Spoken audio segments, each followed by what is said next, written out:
Good morning guys. Nandito kami ngayon sa bakuran ni Sir Sagun.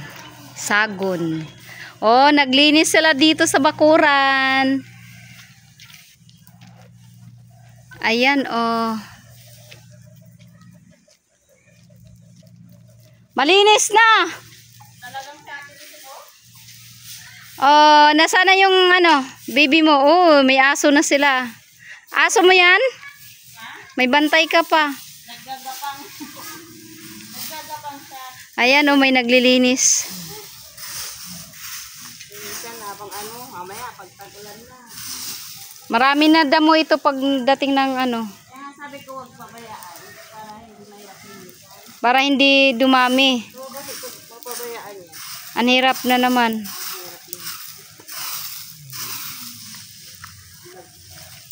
Kaya nga doon sa kabila nagano din kami. Doon. Doon sa bago mo. Ay! Wala bang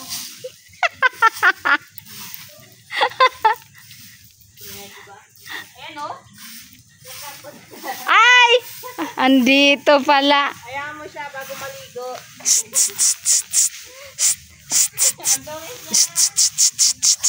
Hello! Ninong Kulen, nandito yung inaanak mo. Ninang, andito yung inaanak mo. Hello. Nak, silipin mo sa bintana oh.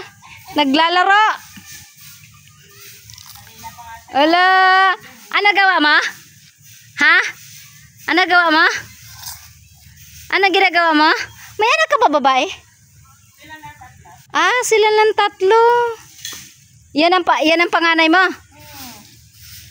Ah. Siya yung nakita ko kanina. Naglakad doon. Hello.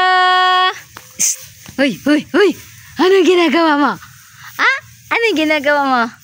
Hala, naglalaro ng buhangin.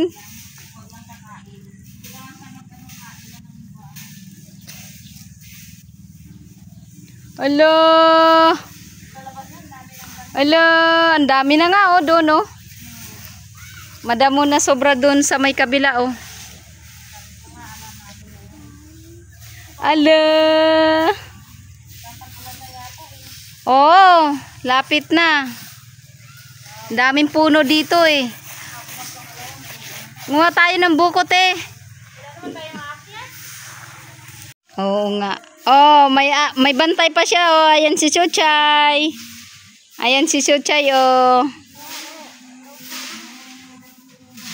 Ayan si Chuchay. Ala, andun na si Chuchay. Bilisan mo. Habulin mo.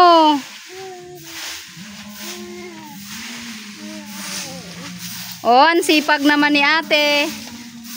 Ang sipag naman niya oh. Magwalis. Oh, ang daming halaman oh. Yan yung halaman na naipon. Ako ang naglagay dyan. Oh, ako ang naglagay dyan. Alam mo kung saan galing yung halaman? Doon sa kanila Bisaya. Ngayon, sumubra yung dinala ko. Iniwan ko dyan. Kaya ganyan siya nag-ipon. Sabi ko nga, lagyan ko yung gilid. Kaya nga nag-ipon siya dahil nilagyan ko ng ganyan, ipon-ipon.